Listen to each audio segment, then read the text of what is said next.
Nižný Hrušov sa rozprestiera na styku Ondavskej vrchoviny a východoslovenskej nížiny v nadmorskej výške 130 metrov. Od okresného mesta Vranov nad Topľou je vzdialený 12 kilometrov. Obec začala svoje dejiny písať už v dobe Arpádovcov v 13. storočí. Prvá písomná zmienka pochádza z roku 1246. Bola starobilým sídlom rodiny Bogat Radvány, no v minulosti patrila viacerým miestnym zemanom. Vhodné životné podmienky viedli k osídleniu tejto oblasti viacerými kultúrami. Jej obyvatelia sa v minulosti zaoberali poľnohospodárstvom a ovocinárstvom. Erb predstavuje jeden zo základných reprezentatívnych symbolov obce. Motívom erbu sa stali dva odtlačky pečatidla z 19. storočia, na ktorých je vyobrazený strom na zelenej pažiti, o ktorý sa opiera čierny medveď.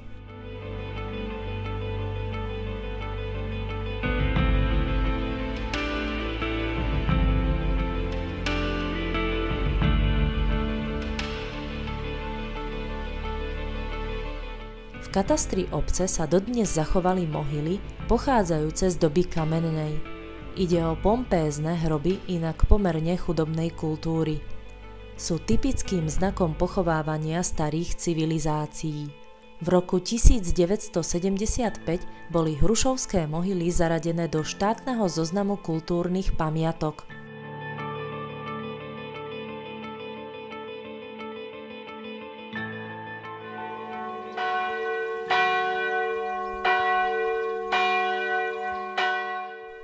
Sakrálnymi dominantami obce sú dva kostoly.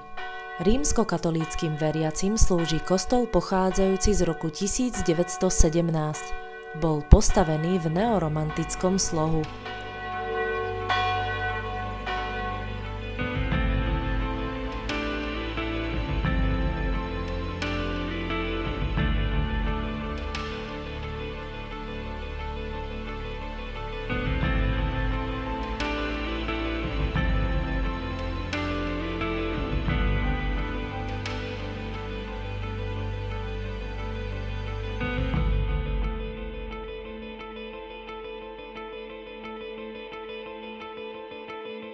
V blízkosti kostola sa nachádza farský úrad. Grécko-katolíckym veriacim slúži pôvodne gotický chrám zo 14. storočia. Veža bola pristavaná v 17. storočí. V roku 1836 bol barokovo-klasicisticky upravený. Chrám je zaradený medzi národné kultúrne pamiatky Slovenska.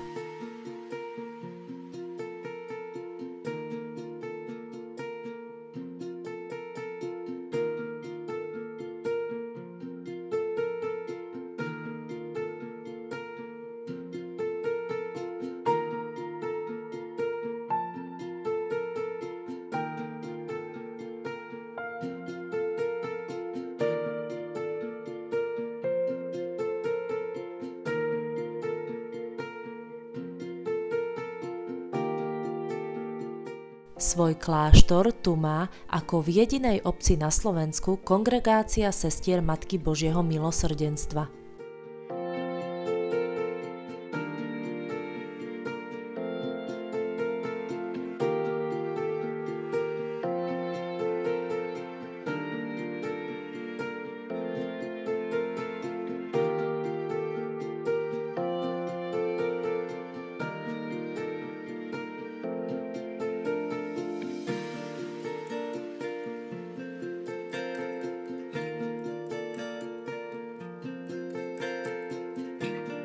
Dôstojnej rozlúčke so zosnulými slúži dom smútku, nachádzajúci sa v blízkosti cintorína. Dodnes sa v obci zachovali aj dva židovské cintoríny. V intraviláne sa dodnes zachovalo niekoľko prícestných krížov, kaplnka, ale aj kaštieľ. Na jeho múroch sa zachovalo niekoľko fresiek.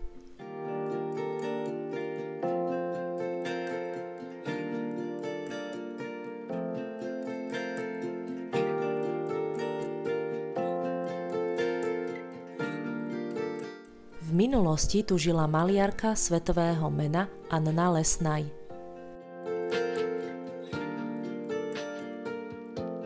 Budova kaštieľa kedysi slúžila ako obecný úrad, ale aj materská škôlka. V súčasnosti využitie nemá a chátra. V roku 2015 budovu postihol požiar, ktorý poškodil strechu.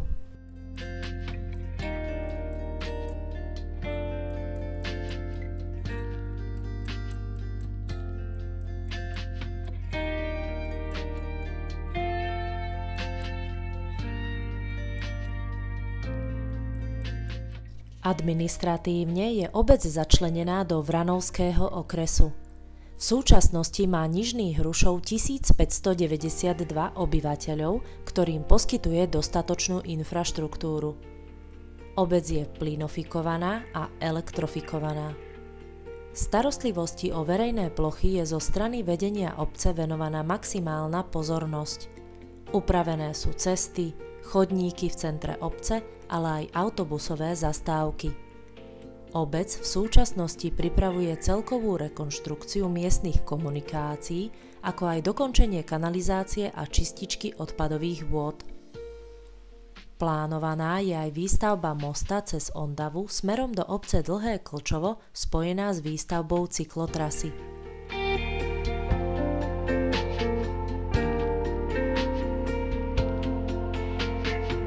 V intraviláne sa nachádza park s fontánou, ktorý celoročne spríjemňuje posedenia v centre obce.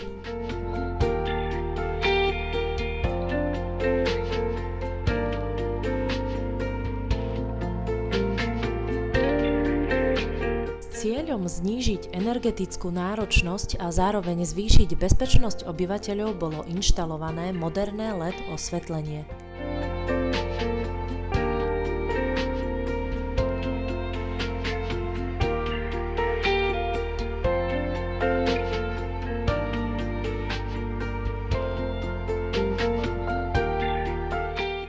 Pre deti a rodičov sa v obci buduje oddychová zóna s detským ihriskom.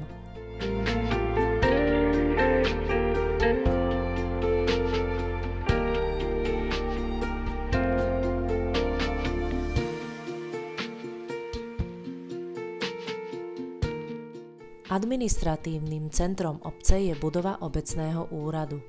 Súčasným starostom obce je Ján Fenčák. Jeho predchodcami boli Juraj Tomáš, Ján Jusko, Ladislav Marčák, Juraj Adam, Ján Švabik, Ján Škarupa, Ján Králik, Andrej Urban, Michal Adam a Juraj Škarupa.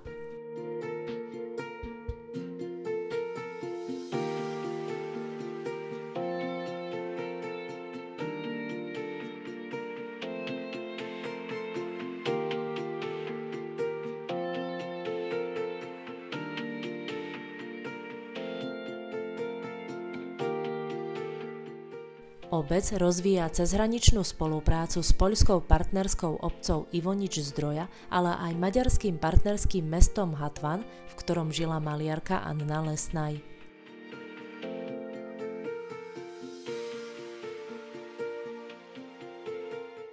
Svoju činnosť v obci rozvíja aj poľovnícke združenie Vlčia hora, Rybársky zväz, Organizácia Červeného kríža, Zväz zdravotne postihnutých, Slovenský zväz sklerózy Multiplex, Jednota dôchodcov Slovenska, ale aj občianske združenie za rozvoj Hrušova spoločnými silami, ktoré organizuje a financuje športové, kultúrne a vzdelávacie aktivity pre obyvateľov obce.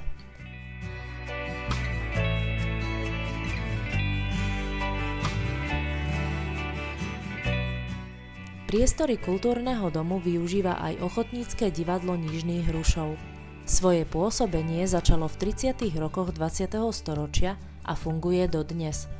Jeho repertoár obsahuje najmä hry slovenských klasikov z dedinského prostredia. Výťažok z predaja vstupeniek divadlo používa na humanitné a dobročinné ciele.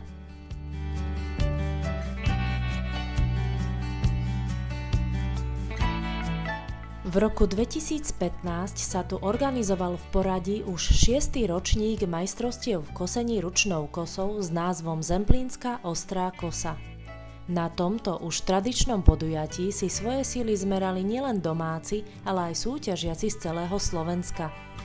Organizátormi podujatia sú Slovenský kosecký spolok, Obec Nižných Hrušov, Poľnohospodárske družstvo Nižných Hrušov a Hornozemplínske osvetové stredisko vo Vranove nad Topľou.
Ďalším podujatím je súťaž vo varaní gulášu spojená s pouličným futbalovým turnajom.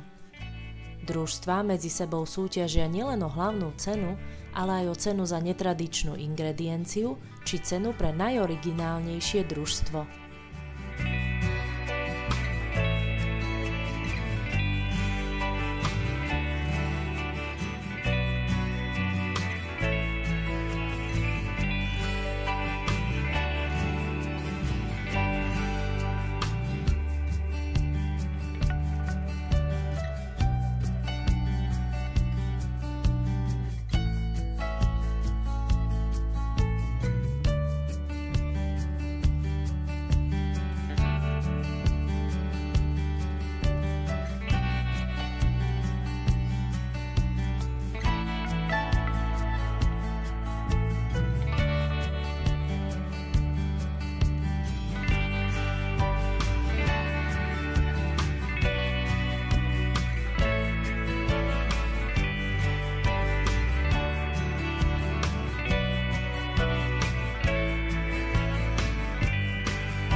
Významným kultúrnym podujatím sú hrušovské folklórne slávnosti, na ktorom sa prezentujú súbory z obce a širokého okolia. Ja sa ľúbila pod našu pivnicu, že ja sa ľúbila pod našu pivnicu. Dobrá to mačanka kozárová, keď skúnej pri ohách knedlíková. Knedlíky, dávaj cepej, zostaňme, nebudeš nikdu voľnej.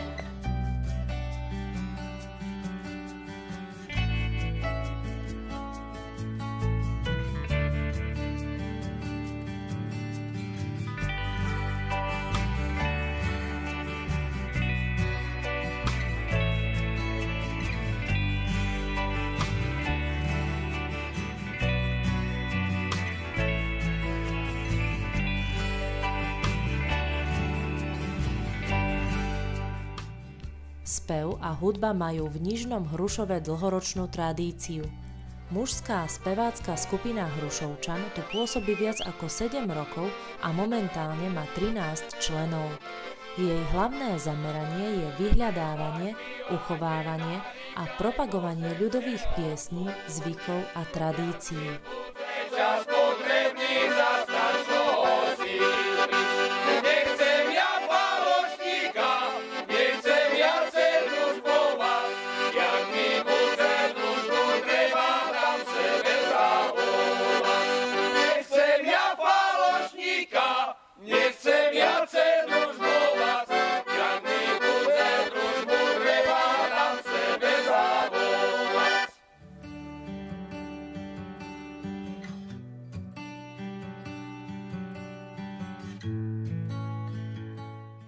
Infraštruktúru obce doplňa pošta, predajne potravín, pohostinstvo a miestni podnikatelia poskytujúci viaceré služby. Obyvateľom je taktiež k dispozícii obecná knižnica.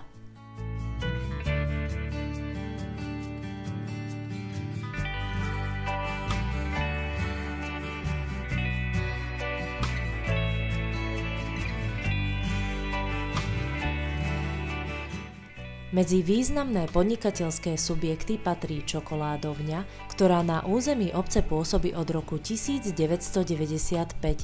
V súčasnosti sa tu vyrábajú viaceré cukrovinky od myslityčiniek cez plastické hmoty až po proteínové a nugátové hmoty.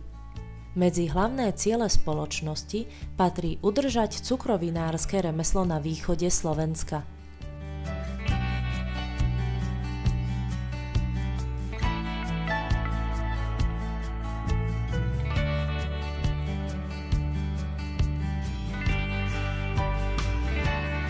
Ďalším významným subjektom sídliacim na území obce je aukčná spoločnosť Darte. Nižný Hrušov je jedinou obcou na Slovensku, v ktorej sídli aukčná spoločnosť známa na celom svete.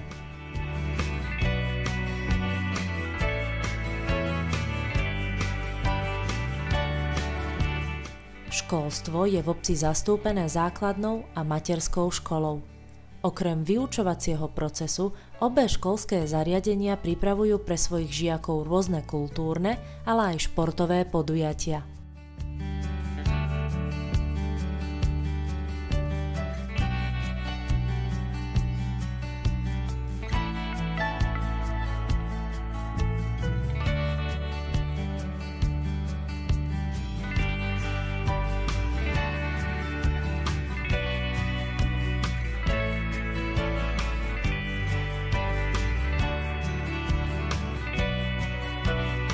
Prevažne mladým obyvateľom obce je k dispozícii posilňovňa.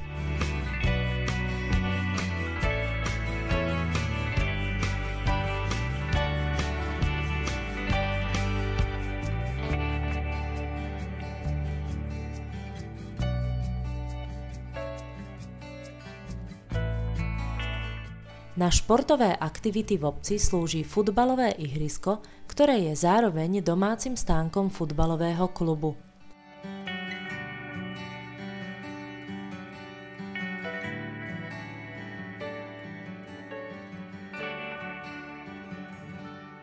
V areáli futbalového ihriska je umiestnená tréningová klietka úspešného reprezentanta Adriana Barana. Medzi jeho najväčšie úspechy patrí získanie titulu majstra Slovenska vo vrhu guľou a v hode diskom, ako aj reprezentácia Slovenska na Európskom olympijskom festivale mládeže v Gruzínsku. K ďalším úspešným Hrušovčanom môžeme zaradiť futbalistu Jána Leška, klaviristku Leu Tomášikovú, mladú spisovateľku Lenku Dzurovčinovú, ale aj rezbára Milana Krajniaka.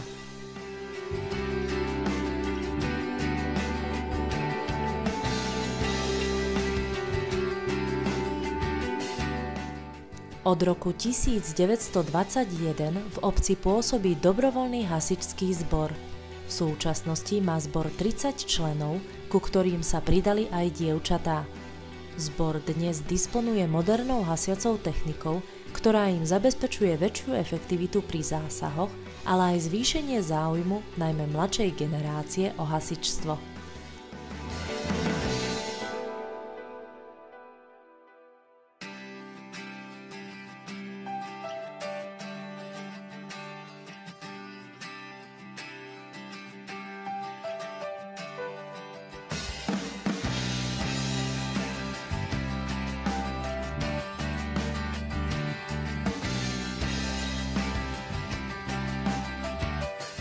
Okolie Nižného Hrušova ponúka množstvo krásnych prírodných zákutí.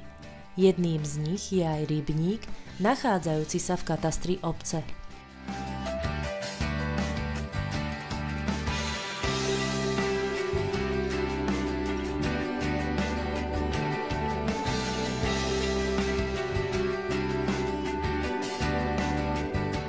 Svojou polohou a kompletnou občianskou vybavenosťou je obec dobrým miestom pre pokojné bývanie či trávenie voľného času v okolitej prírode. Každý, komu sa Nižný Hrušov spája s ideálnymi predstavami o živote a bývaní, je v obci srdečne vítaný.